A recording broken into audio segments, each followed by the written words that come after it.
Chris, can you explain the difference between the right to withhold rent or the repair and deduct?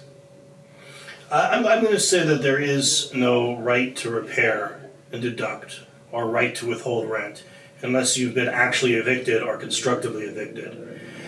If the landlord has been negligent and you do have repairs and they haven't repaired, you could withhold rent, and then they would sue you, and the court would decide what the abatement would be, if anything.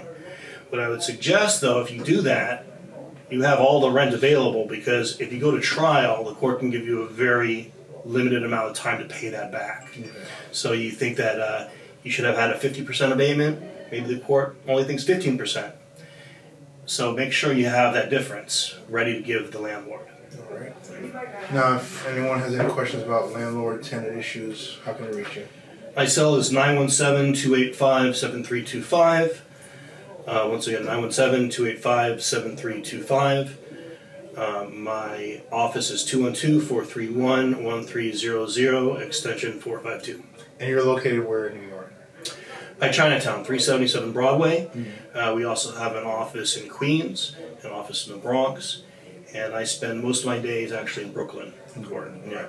Well, guys, you've been watching another episode of At the Table with Evan Saint-Gerard, and I'm your host, Evan Saint-Gerard. If you're having any issues or regarding what we just mentioned right now, landlord or tenant, give Chris a call. If you're looking to buy, sell, or invest in real estate, feel free to give me a call. You can reach me on my cell, 917-975-5985. Again, that number is 917-975-5985.